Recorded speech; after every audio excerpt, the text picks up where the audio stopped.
Really rainy day, so my lighting may be off here, but I'm doing the best I can with technology. I am working on this video on the second half of the Eisenhower administration, which is the much more important half. We talked about Eisenhower as kind of a hands-off president. Golf is a perfect metaphor for Eisenhower. And domestically, the only important thing really, he is a Republican. He tries to do small government, not very successfully, but the huge highway program, the interstate highway program, we can look at Eisenhower and say, thank you for that. On the other hand, that's where 99% of the transportation money went, only 1% to things other than highways, which is why we have the system in America we do today. The second part of Eisenhower is what he does in foreign policy and diplomacy. And that's the much more important part with much more long-lasting effects from Eisenhower and things that carried on that we are still dealing with. The phrase here, he was described as, and I'm quoting, he vetoed the apocalypse whenever it was proposed. So again, like Truman, looking in hindsight, mostly he did the right thing, but not always. He left some issues hanging that we had to deal with much later, particularly in Vietnam. Of course, the main goal is still containment, to contain Russia, to contain communism, in the hope that eventually it will collapse. Ike believed, not everybody, but many people did believe, that Russia would finally collapse. It kind of did around 1990, and then came out in a different form today. What do you do with China, first of all? And these slides are slide 10. The text in China, pretty much divide and conquer. Pit China against Russia in the hope that the two of them not will destroy each other, but at least weaken each other. The other thing we did about China, which we are still doing today, is give heavy support to Taiwan, which is the independent island off the coast of China, which mainland China still considers part of China. Taiwan is an independent entity today, and they were given billions in aid in the 1950s. We continue to give billions in military aid, especially to Taiwan today. East Germany, behind the Iron Curtain, East Germany, and particularly in Hungary, there are popular revolts against communist control. Ike sends no support. We don't help. Would it have helped? It certainly would have helped the Hungarians, but they did not succeed in overthrowing communist control. They remained communist for decades after that. But we did get about 200,000 refugees, particularly from Hungary, which we did let in. This was 2% of the Hungarian population at the time. We got the best. We got journalists, we got intellectuals, we got teachers. Anybody who could leave who was involved against resisting Russia left and came here, most of them. In the Mideast, more complicated situation. There is a nationalist leader in Egypt named Gamal Nasser, and he seizes the Suez Canal in 1956. Why do we care about the Suez Canal? It links the Indian Ocean with the Mediterranean. And of course, from the Mideast, we get oil. So oil could be sent through the Suez Canal straight to Europe. Otherwise, it has to go all the way around the tip of Africa. He seized it. He did not close it. He nationalized it. He made it Egyptian territory because the British and the French together had built the Suez Canal. The British and French got together. They invaded Egypt to secure the oil sources. Russia threw in with Egypt. Why? Because Russia is always going to be on the opposite side. And when Britain and France withdrew, America replaced them in Egypt and in the Mideast. So America, this is the term of a proxy war. America and Russia are fighting through substitutes in the Mideast, Arab nations versus Israel. In Iran, also in the Mideast,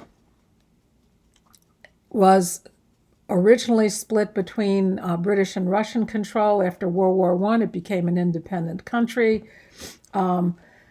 In World War II, the Allies invaded Iran, but in 1951, after the war, the Iranian people elected a fairly democratic leader who wanted to nationalize the oil industry, which was controlled by foreigners at the time.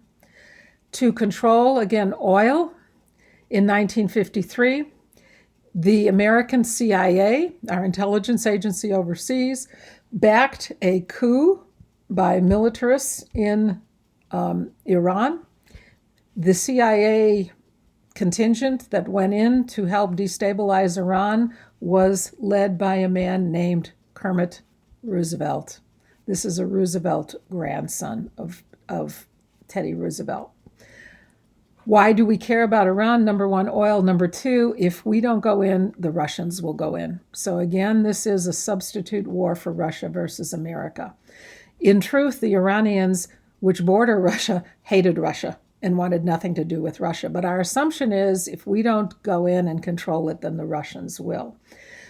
The fairly democratic regime was replaced with the Shah of Iran, who was a brutal, absolutely corrupt dictator, but gave the United States very good oil contracts. And this comes back very much later in the 1970s with the Iranian Revolution, which we'll talk about later. In Cuba, 1959, this is under Eisenhower, Fidel Castro leads a people's revolution against the very wealthy landlords that pretty much controlled Cuba. And we had a very high line with Fidel Castro. We saw them as possibly lining up with Russian communists.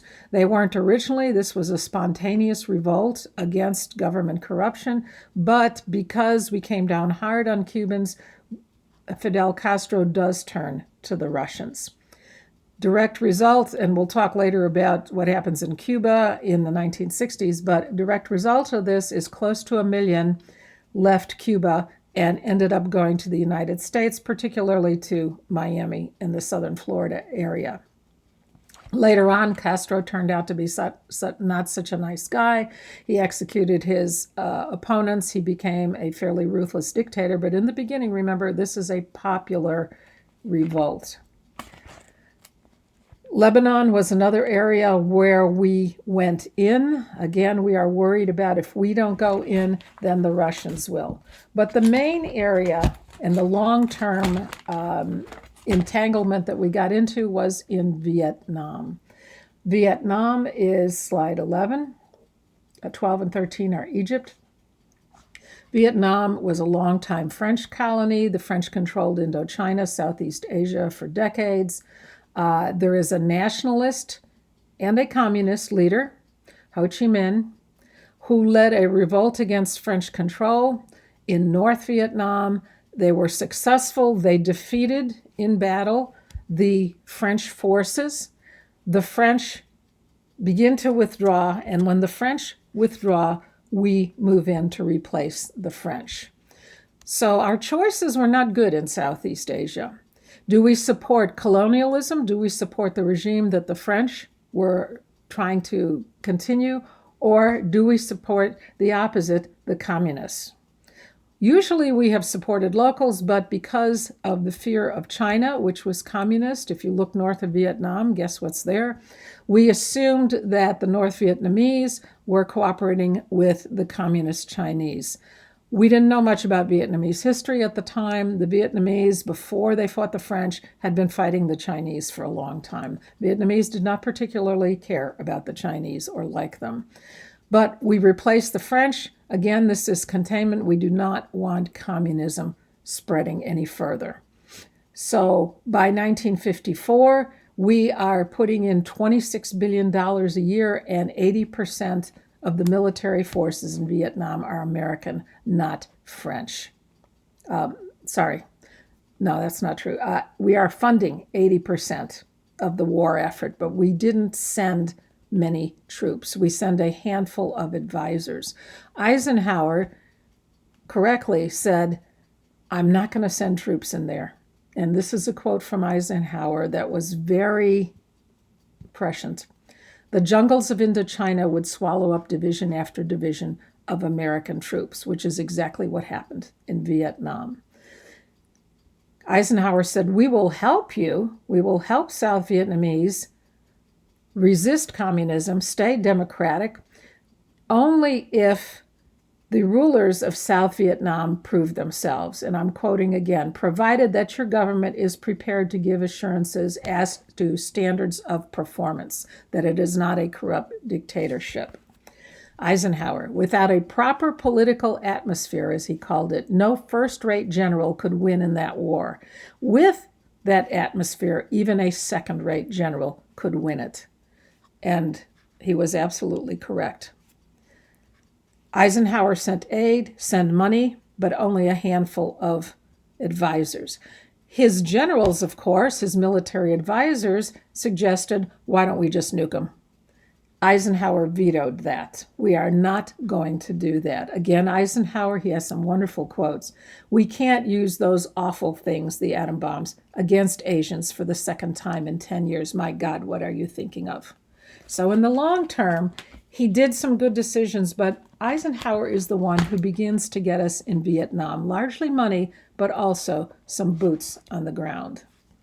Okay, I'm moving into the civil rights section after that. It begins in the 1950s. It continues in the next chapter in the 1960s, and I'm rolling this all in one topic, essentially. So slide 14 is the basic background text of civil rights, and then some pictures after that. The question in this area is, why now? There had been no change in the South, basically, since the end of the Civil War. South was completely segregated. Most Southerners, black and white, made half the salary of the average worker in the North. When you talk about the 50s affluence and how the country is growing richer, it definitely did not include African Americans and a lot of poor Southern whites. This is the era when Ralph Ellison writes Invisible Man, which is a perfect title for the African American during this period. African Americans are invisible men. How do you promote democracy? How do you have a war against Hitler in World War II to preserve democracy, to end fascism, to end dictatorship, and have racism at home? And communists were quick to point this out. So why is it in the 1950s, after 70, 80 years of segregation, that it is now an issue, that civil rights are now an issue? There are some triggers for change. First of all, World War II itself. In World War II, the U.S. Army was segregated, but African Americans were sent to Europe and other war theaters where there was no segregation. There is no segregation in Europe. They lived there, they interacted there, they came back, and they began to protest. So some of this is led by Army vets. When they protested in the South, a number of them are killed. 5 were killed in Birmingham, 7 or 8 in Georgia, sometimes in their military uniforms for protesting segregation. The second factor is Truman himself. Truman was totally unprejudiced. As a human being, he had no prejudice that we know about. He appointed, immediately after the war, a 15-member civil rights commission, and he was told, don't do this because the Dixiecrats are going to oppose you. You're not going to get anything done. He did it anyway. That commission, about 1950, recommended desegregating the armed forces, which Truman did, enforcing workplace desegregation laws, which Truman tried to do, and began to enforce anti-lynching laws. Lynching was still a serious problem in the South in the 1950s. The third force that leads to the beginning of change, or impetus for change, was the academic studies. And these were done between the end of World War II, right after the end of World War II, and the early 1950s. And the first was called What the Negro Wants. This was a University of North Carolina, so it's a southern state university, that surveyed African Americans in the South. What was the title? What does the Negro want? And of course, the answer to that question was they want integration and end to segregation, not gradual, which was the assumption of most white Americans. They want it now, immediately. We want segregation to stop now. The second is a more interesting one.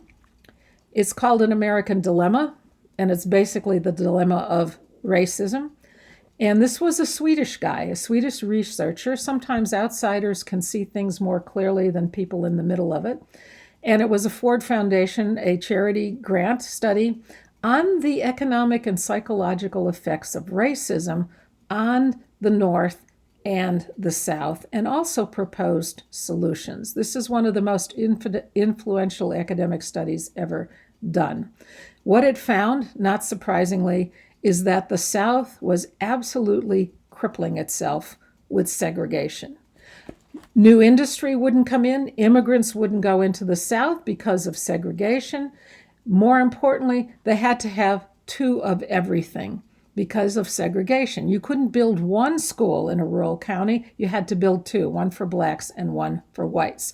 That meant the cost of everything was doubled. So there wasn't money left over to do other things that they needed to.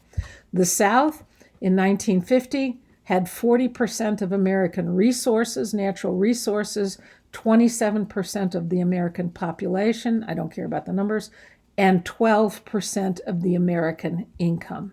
Why? One word, segregation. 1/3 of Southern families, black and white, had less than $250 a year to live on. And this is at a time when salaries in northern cities, even factory workers, were making $2,500 to $3,500. 1/3 of families in the South are living on less than $1 a day. Finally, you begin to get the Warren Court, and this is the huge trigger. This is the turning point. Earl Warren was the Chief Justice on the Supreme Court from 1953 to 1973, in the middle of all of this chaos. He was an extreme conservative. He was a California governor. He was governor when they interned the Japanese Americans in internment camps. So this is a guy who was very, very conservative, very genial, very easy to get along with, but pretty firm background. Eisenhower appointed him because he was sure this guy was extremely conservative. But we know when we put people on the Supreme Court, once they're there for life. You have no control over their decisions. Ike said later, biggest damn fool mistake I ever made was putting Earl Warren on the Supreme Court. We don't know what happens. I have not read a biography of him. But when he got on the Supreme Court, pretty quickly he became extremely liberal. And many of the most strong civil rights decisions in American history came under Earl Warren in his court. Your Miranda rights, Earl Warren did that. The right to a lawyer in any arrest, your voting rights, and desegregation were all under Earl Warren. Eisenhower at one point went to Earl Warren and said, basically, what's going on? I thought you were a real conservative. Look at these decisions you're making in your court. And Warren basically turned around and told Eisenhower, Ike, how about you mind your business? I'll mind mine. Very few people can tell the president to butt out. It didn't work very well with MacArthur, but Earl Warren could do that because, of course, he's a Supreme Court justice, and very difficult to remove them. Basically, you can't remove them unless they're senile and incompetent. So the key decision of the Warren Court that dealt with segregation was Brown versus Board of Education. This is 1954. The lawyer arguing this case for African Americans was Thurgood Marshall, who later on became the first black African American on the Supreme Court. 1954, Earl Warren got his justices to vote unanimously on a bunch of cases. This isn't one case, it is a bunch of cases dealing with segregation in education. They bundled them together, in other words. The key case, Brown, was a black kid, oddly named Brown, but he was a black kid in Topeka, Kansas. Topeka, Kansas was not terribly segregated, but did have some segregation. The schools in Topeka, Kansas were segregated. This little kid lived across the street from a white Topeka, Kansas school, but he had to be bused across town to go to the single black elementary school. They sued the school board. It went through appeals courts. It finally ended up in front of the Supreme Court. The other serious cases here dealt with South Carolina. Was an interesting state. And in South Carolina, complete segregation had left African American schools in pretty dismal shape. Some examples, these are actual statistics. I don't expect you to know them, but just to give you an idea of what was going on in the South. In one South Carolina county, 66% of the tax money, again, who pays for schools? Local taxes. 66% of the educational money went to the 13% of the population that was white. There were 30 school buses in this rural county in South Carolina. Of the 30 buses, how many were for white students? You guessed it, 30. How many for black students? 0. So how do you get to school? You walk or you don't go. Southern average across the South, for every dollar of education money spent on a white student, 11 cents was allocated to a black student. In the North, across the North, $100 per kid. In the South, the average was $50. So even Southern white schools are not great, but let alone black schools. Pay for a teacher in northern states averaged at the time about $1,500 a year. Southern white teachers made $800 a year. Southern black teachers made $500 a year. 400 counties across the South in 1950 had no black high schools. So if you finish elementary school, if you do get to school and finish it, where do you go? If you're living in those 400 counties, you have to get to the county next door to you, or maybe not. And again, transportation. There are no buses for black students. Good example is Atlanta. Atlanta had 100,000 African American students of high school age and one black high school in 1950 for 100,000 students. In other words, most black students did not go to school. Was that a problem? Most white Southerners didn't think that was a problem at all. Also, segregation on colleges, and this is a UT case. Part of this in 1950 was also a discrimination segregation case brought by a student named Herman Sweet at UT itself. He actually was admitted to graduate school at UT, and UT refused, would not let him in. He actually sued in a regional court, and UT let him in to the law school with a completely segregated classroom. Now think about this. They had to set up a separate place with separate books and a separate individual teacher to teach this kid because he was black, and he was not allowed to sit in a white classroom or go to the library where white students were. The Supreme Court finally ruled that UT had to desegregate and admit them. University of Oklahoma had a black graduate biology student. They also had to set up a separate class and a separate lab so he didn't touch anything white students touched. The university president was so pissed off in Oklahoma by this, I'm quoting him, "Damn it, you idiots, you don't build a lab for one student."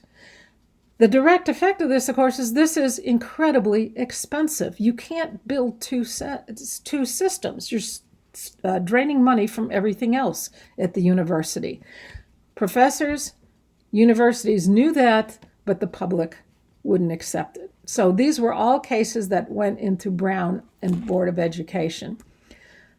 The Supreme Court ruled unanimously, so it's a strong decision, separate is inherently unequal.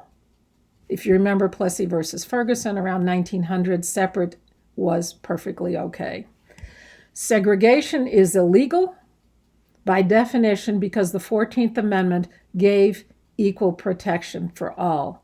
So separate education, separate facilities, separate money was by definition unequal. And the court ruled that schools' education on all levels should be integrated in the South with all due deliberate speed. I'm quoting there. So let's see what all due deliberate speed is. States that had very few African Americans, Oklahoma, Kansas, Tennessee, integrated pretty quickly because it was much cheaper than building two of everything. They figured that out. In the Deep South, 1 year later, absolutely no change. The court is pushing this, and the southern states created white citizens' councils that pledged to keep it on appeals in the court forever and refused to integrate. Southern legislatures drafted and submitted to Congress the Southern Manifesto. Who wrote it? Our good friend Strom Thurmond, Segregation Now, Segregation Forever, who ran against Truman. And 19 out of 22 Southern senators and 82 out of 106 Southern representatives signed on to this. And this is one time you can be proud of Texas. The Texans did not support segregation. The Southern Manifesto basically said segregation now, segregation forever. We will fight it forever. Of the 3 senators that did not sign it, Lyndon Johnson, Ralph Yarborough from Texas, and Al Gore Sr. from Tennessee. So the Gores have a long history of standing up for integration and civil rights. Of the few Southern representatives who did not sign it, the entire Texas contingent refused to sign it. So it's one time you can be proud of Texas. Eisenhower himself didn't support integration, says nothing, does nothing about it. Again, if he had spoken out and stood up for it, would have happened a lot sooner and possibly with a lot less problem, but he did not. So the slides there, I think, are pretty interesting. After the text, you can see the Supreme Court, 16 and 17. You can see the typical Southern reaction to this is impeach Earl Warren, get rid of him. You can impeach a Supreme Court justice, really hard to do, and you have to have pretty firm grounds, and certainly they didn't. With Earl Warren, he was not impeached. So we'll start with the actual steps towards integration. I have 4 main events that I'm narrowing it down to, and we'll pick that up next time. Stay safe, have a good day, and stay dry because it's raining out right now.